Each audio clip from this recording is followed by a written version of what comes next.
Hello दोस्तों, मैं हूं आपका दोस्त अरुण। तो इस वीडियो हम बात करने वाले हैं मनुस्मृति के बारे में। डिटेल में हम बात करेंगे कि आखिर मनुस्मृति क्या है, कैसे है, क्यों है और किसने लिखी है। ठीक है, काफ़ी सारी चीज़ें हैं इस वीडियो में जो मैं आपको मनुस्मृति से रिलेटेड बताने वाला हूं। तो टकटकी लगाकर इस वीडियो को देखते रहिए एंड तक। और देखिए, चैनल को सब्सक्राइब ज़रूर कीजिए। ठीक है, सब्सक्राइब कीजिए, लाइक कीजिए अगर आपको मेरी वीडियो पसंद आती है, और कमेंट कीजिए कि आपको ऐसा कौन सा टॉपिक है जो आपको समझ में नहीं आता। Then I will make a separate video over that particular topic. ठीक है, ऑल्सो तो चलिए वीडियो चालू करते हैं। तो पहले हम इसमें देखते हैं कि आखिर मनुस्मृति है क्या। मनुस्मृति एक मानव धर्मशास्त्र है, ठीक है, जिसे मनुस्मृति और लॉज ऑफ मनु के नाम से भी जाना जाता है। ये संस्कृत में लिखी गई है, किसके द्वारा? मनु के द्वारा लिखी गई थी। ठीक है, और ये जैसे कि काफ़ी सारे हमारे धर्मशास्त्र हैं, तो उसमें से एक ये भी है मनुस्मृति, जिसमें हिंदुइज्म के जो ट्रेडिशनल लॉज हैं ना वो लिखे हुए हैं। ठीक है, इसको तकरीबन जो सेकंड सेंचुरी BCE थी, मतलब जो सेकंड सेंचुरी BCE थी, तो उस टाइम के दौरान इसे लिखा गया था। किस फॉर्म में? पोएटिक फॉर्म में लिखा गया था, वर्सेस फॉर्म में लिखा गया था। ठीक है, अब देखिए, ऐसा कहा जाता है कि ये जो मनुस्मृति है वो ब्रह्मा जी ने बनाई थी। Brahma the creator of the universe. ठीक है, और इसको जो है ना, जो पहला इंसान था जो धरती पर आया था, पहला ह्यूमन, पहला इंसान जो मनु थे उनको ब्रह्मा जी ने दी थी। ठीक है, ऐसा कहा जाता है, but we do not have the exact reality what exactly happen. ठीक है, अब ये जो टेक्स्ट है वो जो फर्दर जो पास ऑन हुआ वो भिरकू पर, मतलब बिरगू पर हुआ, one of the seven sages. देखिए, जब ब्रह्मा ने ये मनु को बनाया था, ऐसा कहा जाता है कि ब्रह्मा ने मनु को बनाया था। मनु जी खुद कहते हैं कि I am the creation of, one of the creation of Brahma who created the universe. और ऐसा भी कहा जाता है कि मनुस्मृति में कि जो मनु ने ये बताया कि ब्रह्मा ने जब मुझे बनाया तो मेरे साथ और जो सेजेस थे ना उनको भी बनाया, मगर मुझे यहाँ पर रख दिया, और जो दूसरा जो सेजेस थे उनको जो दूसरे यूनिवर्स हैं उनमें भेज दिया। जो डिस्ट्रॉय हुआ था उसको बनाने के लिए, जो बना हुआ था उसको सुधारने के लिए। अब ये जो टेक्स्ट थी वो शेयर कर दी गई थी मनु के बाद बिरगु के पास। ठीक है, जो सेवन सेजेस में से जो सेवन सेजेस थे जो ब्रह्मा ने बनाए थे, उनमें से एक के पास। ठीक है, जो बने फर्स्ट टीचर। ठीक है, अब आपके दिमाग में ये सवाल आना चाहिए कि मनु तो हम समझ गए कि मनु नाम था, मगर वहीं पर स्मृति का मतलब क्या होता है? देखिए, स्मृति वो चीज़ होती है जिसे याद रखा जा सके, जिसे सुना जा सके, और जिसका एक ऑथर हो। हर किताब का आपने देखा होगा, हर किताब को किसी न किसी एक ऑथर, एक राइटर लिखता है। वहीं पर जो हमारे वेदास है ना, उनका कोई ऑथर नहीं है। They were written randomly and we had found a lot of things randomly written in the Vedas। ठीक है, तो यहीं पर जो स्मृति है उसका मतलब यही होता है कि जो चीज़ हम सुन सकें, जो चीज़ हम याद रख सकें, और जिसका एक ऑथर हो, उसे स्मृति कहा जाता है। It work as a foundation stone. इसने जो ना फाउंडेशन स्टोन का भी काम करा मनुस्मृति ने, जो आगे जो फ्यूचर में, मतलब जब ये लिखी गई सेकेंड सेंचुरी BCE में लिखी गई, उसके बाद जितने भी धर्मशास्त्र बने, तो उनके लिए एक तरह से एक फाउंडेशन स्टोन, एक बेसिस, और एक मतलब एक बेस तैयार कर दिया। ठीक है, और इसको जो है ना सर विलियम जोन्स ने 1749 में ट्रांसलेट करा था संस्कृत से। ठीक है, संस्कृत से इंग्लिश में। तो आगे हम ये पढ़ेंगे कि शास्त्रार्थ किन्हें कहते हैं। आखिर शास्त्र का मतलब क्या होता है?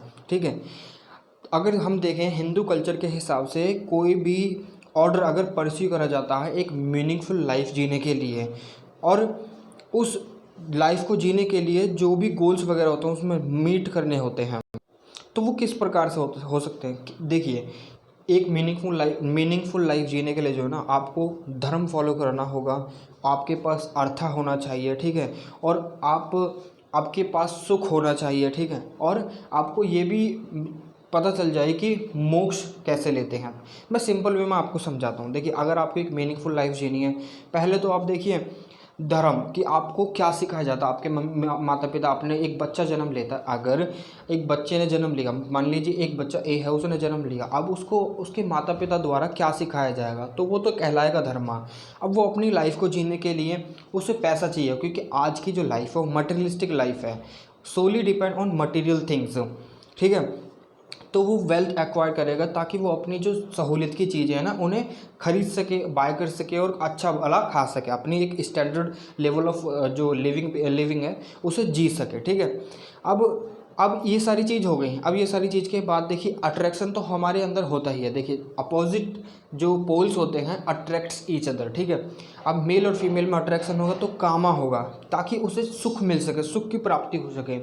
मगर जब वहीं पर एक इंसान जब बूढ़ा होता है ना, तब वो ये चाहता है कि जितनी भी मैंने गलतियां करी हैं, जितनी भी मैंने मतलब पाप वगैरह करे हैं, अच्छाई करें, तो उन सबको वो स्मरण करता है, याद आती हैं उसे वो सारी चीज़ें, और तब उसे पता चलता है कि मैंने आखिर करा क्या है। वहाँ पर वो मोक्ष की प्राप्ति करता है। ठीक है, तो यही चीज़ें जो ना मतलब लिखी गई हैं। तो इनके अकॉर्डिंग जैसे कि मान के चलिए अब आपको धर्म में आपके माता पिता ने जो भी सिखाया, इसका मतलब कि जो माता पिता ने आपको सिखाया, एक इंसान, एक पर्सन ए को सिखाया गया है फॉर एग्जांपल, तो वो कहाँ से आया है, उसको उस चीज़ को सिखाने के लिए माता पिता को जो सिखाया गया होगा उनके माता पिता द्वारा सिखाया गया होगा। ठीक है, अब उनके माता पिता ने कहाँ से सीखा, उनके माता पिता जो ग्रैंड पेरेंट्स थे उन्होंने सिखाया होगा। तो ऐसे ही ये साइकिल चलता आता है। मगर ये सारी चीज़ें जब कंपाइल करी जाती हैं ना, जो भी सिखाना था धर्म में, तो वो बन जाता है एक शास्त्र, धर्म शास्त्र, कि धर्म में आखिर चीज़ें होनी कौन कौन सी चाहिए। अब वहीं पर अर्थशास्त्र कि आखिर वेल्थ को एक्वायर्ड कैसा किया जाना चाहिए, क्या क्या चीज़ कर सकते हैं, क्या क्या नहीं कर सकते। देखिए वेल्थ एक्वायर करने के काफ़ी सारे मीन्स हो सकते हैं। Even there can be a negative mean और positive mean, but if you really want to acquire a good wealth by working hard, तो वो भी लिखा हुआ है अर्थशास्त्र में। ठीक है, तो यही सारी चीज़ें लिखी हुई हैं और इन्हीं से शास्त्र बने हैं। शास्त्र का निर्माण यहीं से हुआ है और इन्हीं को शास्त्र कहा जाता है। ठीक है, मगर वहीं पर जो धर्मशास्त्र है वो सबसे ज़्यादा इम्पोर्टेंट है। इसमें मनुस्मृति को सबसे ज़्यादा महत्व दिया गया है। क्यों? क्योंकि मनुस्मृति में ये लिखा है कि जो वर्ल्ड का ओरिजिन है कहाँ से हुआ था। देखिए ये सारी चीज़ें जो है ना मेरी खुद की नहीं है, it is not my personal view. ठीक है, अब मनुस्मृति में ये भी लिखा गया है कि वर्ण के बारे में भी लिखा गया और उससे रिलेटेड लॉज कि आखिर कौन से वर्ण को कौन कौन सी चीज़ें करनी चाहिए, क्या क्या करना चाहिए, क्या क्या उनके लिए ज़रूरी है। जैसे कि हमारे 4 वर्ण हैं। ठीक है, पहला है Brahmins were placed at the top level. ठीक है, और दूसरे जो आते हैं हमारे आते हैं क्षत्रिय, तीसरे आते हैं हमारे वैश्यास धन शूद्र। ठीक है, अब ये जो होते हैं मगर शूद्रास के बाद भी एक और कास्ट है जिसे हम बोलते हैं आउटकास्ट और दलित्स। ठीक है, अब उसके बाद जो इसमें जो है ना सबके अलग अलग काम दे रखे हैं। जैसे कि Brahmins were place at the level 1 और टॉप लेवल। अब उनको क्या काम दिया गया कि वो जो है ना प्रेस्ट का काम करेंगे, यज्ञ वगैरह करना, यजना वगैरह, और क्या नाम है शादी वगैरह कराना और टीचिंग वगैरह करना। तो ये सारी चीज़ें उनको काम दिए गए हैं और उनको as a representative of God माना गया है, representative of human race from to the God. मतलब मेरे कहने का मतलब ये है कि ह्यूमन रेस का रिप्रेजेंटेटिव माना गया है भगवान के लिए। ठीक है, जैसे कि हम अभी अगर मैं बताऊं कि हम अपने जो एमएलए हैं, member of legislative assembly, MLA को चुनते हैं, तो उसके बाद वो हमें रिप्रेजेंट करता है कहाँ पर जाकर, मेंबर ऑफ लेजिस्लेटिव असेंबली में। वहीं पर एमपीज जो होते हैं वो इनडायरेक्टली मतलब चुने जाते हैं। ठीक है, अब वो एमपी जो होते हैं वो हमारी पार्लियामेंट में हमको जाकर रिप्रेजेंट करते हैं। तो ऐसे ही मनुस्मृति में ये कहा गया है कि जो ब्राह्मण्स हैं वो ह्यूमन रेस को रिप्रेजेंट करते हैं गॉड के दरबार में। ठीक है, तो अब इसे फोरमोस्ट मतलब बहुत ही ज़्यादा फोरमोस्ट मतलब पहला और इम्पोर्टेंट धर्मशास्त्र माना गया है और सारी लॉ बुक्स जितनी भी हैं लिखी गई हैं उनसे ऊपर माना गया है इसे। ठीक है, तो चलिए आगे बढ़ते हैं। अब देखिए मनुस्मृति जो है वो 12 बुकों में फ्रेगमेंटेड, 12 बुकों में उसे विभाजित कर दिया गया था और 2 सेक्शन, 6 सेक्शन 1, 6 सेक्शन 1। अब मैं आपको ये सारी चीज़ें बता देता हूँ कि कौन कौन सी बुक में क्या क्या चीज़ लिखी हुई है। जो पहली बुक है वो इलेबोरेट करती है कि ग्रेट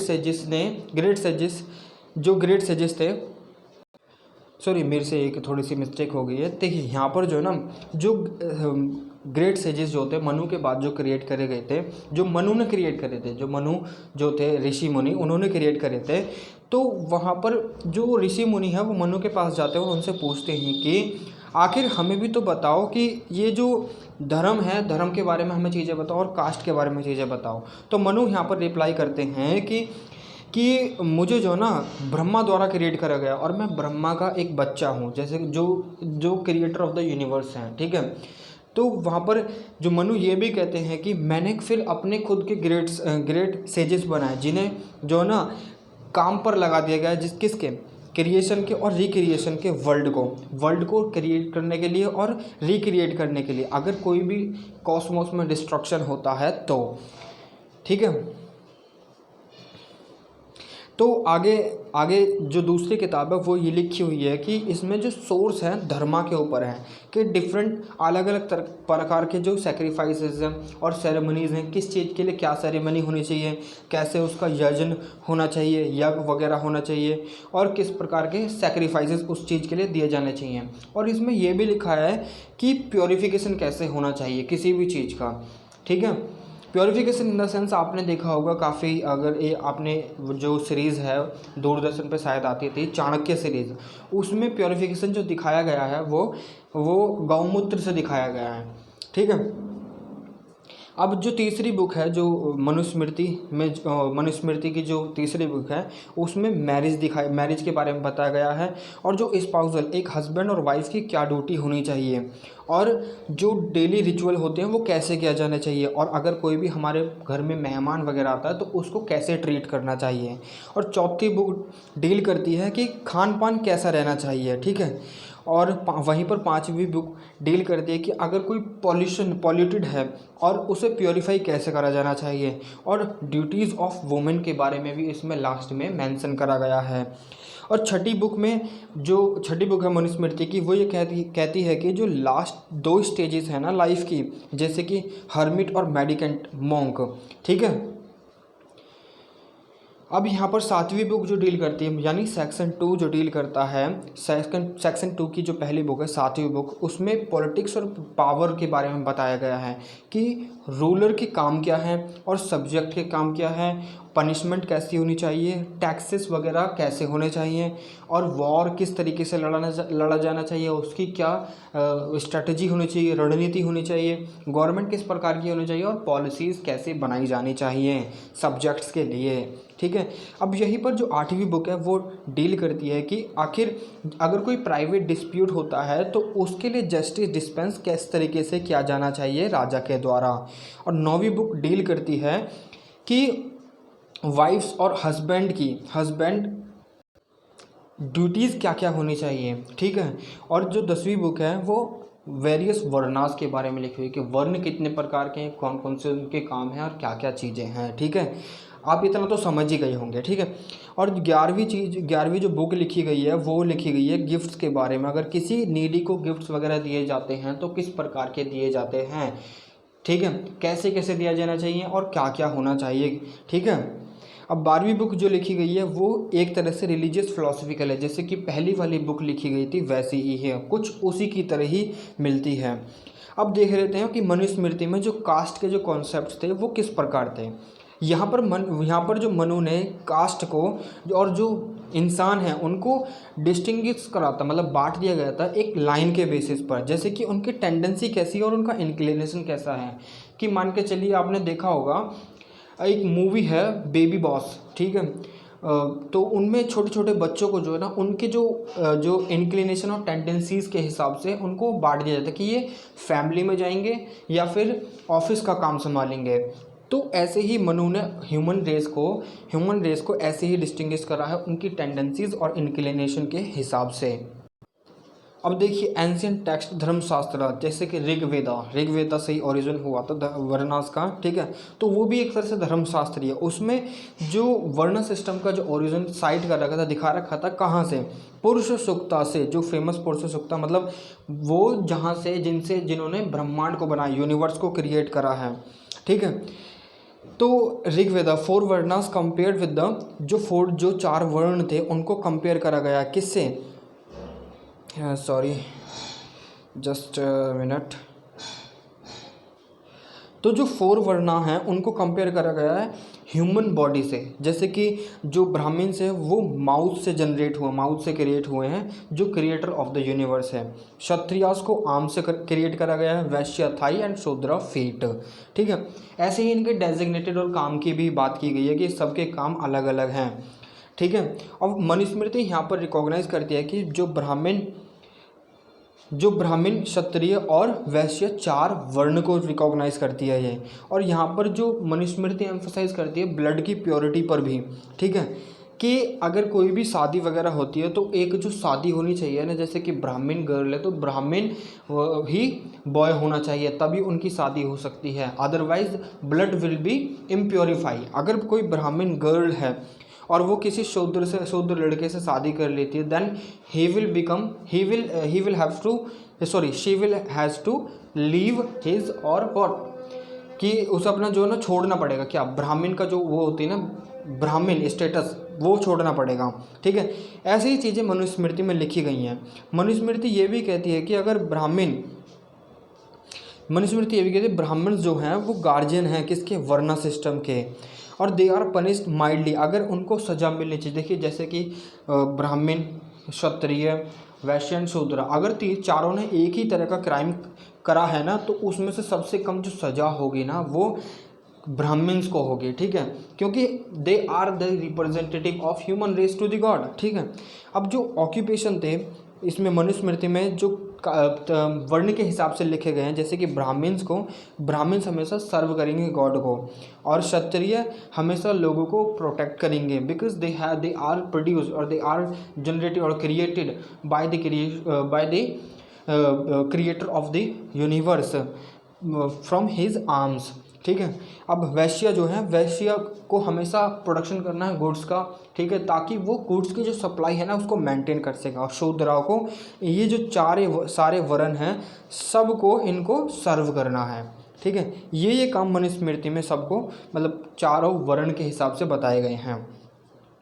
अब यहाँ पर मनुस्मृति वुमेन के बारे में क्या कहती है। देखिए मनुस्मृति एक आदमी को डिस्करेज करती है कि एक आदमी को उसी औरत से शादी करनी चाहिए जो ब्यूटीफुल हो और जिसके जो फैमिली मेम्बर है वो उनकी जो नाम हो सोसाइटी में, और क्या नाम है वो किसी भी जो बॉडीली डिफेक्ट होता है ना उससे फ्री होनी चाहिए। ठीक है, और उसके टीथ वगैरह अच्छे होने चाहिए, और काफ़ी सारी चीज़ें लिखी हैं। ठीक है, और वहीं पर जो यंग गर्ल्स हैं, और मनुस्मृति यहाँ पर ये भी कहती है अगर जो लेडीज़ हैं, फीमेल्स हैं, उनको कभी भी बाहर नहीं जाना चाहिए। They should not be allowed to go out. ठीक है, उनको जो लाइफ में उनको प्रोटेक्ट करने के लिए अगर वो लड़की हैं तो उनके पिता उन्हें प्रोटेक्ट करेंगे, उनको उनके पिता के अंडर वो रहनी चाहिए। अगर उनकी शादी हो जाती है तो उनके हस्बैंड के अंडर, अगर हस्बैंड बाय डिफ़ॉल्ट और अनफॉर्चुनेटली डेथ हो जाती है उसकी, तो अपने बेटे के अंडर उनको रहना पड़ेगा, उनकी कस्टडी में रहना पड़ेगा। वो कभी भी अपनी इंडिपेंडेंस को असर्ट नहीं कर सकती, कभी दावा नहीं कर सकती। ठीक है, अब मनुस्मृति ये भी कहती है कि in the event of women tears of her hymen, मतलब अगर उनके पीरियड्स और कुछ भी हिम जो पहले मैरिज से पहले ही टीयर हो जाती है, ठीक है, तो इंस्टेंटली तभी उनके जो सर को शेव कर देना चाहिए और उनकी 2 उंगली काट देनी चाहिए और उन्हें गधे पर बिठाकर घुमाना चाहिए। तो ये सारी चीज़ें मनुस्मृति कहती है। ठीक है, अब ये थी सारी जानकारी मनुस्मृति के बारे में। तो ऐसे ही काफ़ी एक वीडियो और बना रखी है मैंने, जिसमें मैंने शूद्रास के बारे में भी, वर्ण सिस्टम के बारे में, मनुस्मृति क्या कहती है, ये सारी चीज़ें मैंने डिस्कस करी हैं। तो देखिए चैनल को सब्सक्राइब जरूर कीजिए, अगर वीडियो पसंद आई है तो लाइक कीजिए, कमेंट कीजिए, कोई और से टॉपिक पर अगर आप वीडियो चाहते हैं तो, और शेयर कीजिए। Thank you for watching. आपसे फिर मुलाकात होगी एक और नई वीडियो में एक और नई इन्फॉर्मेशन के साथ। तब तक के लिए जय हिंद।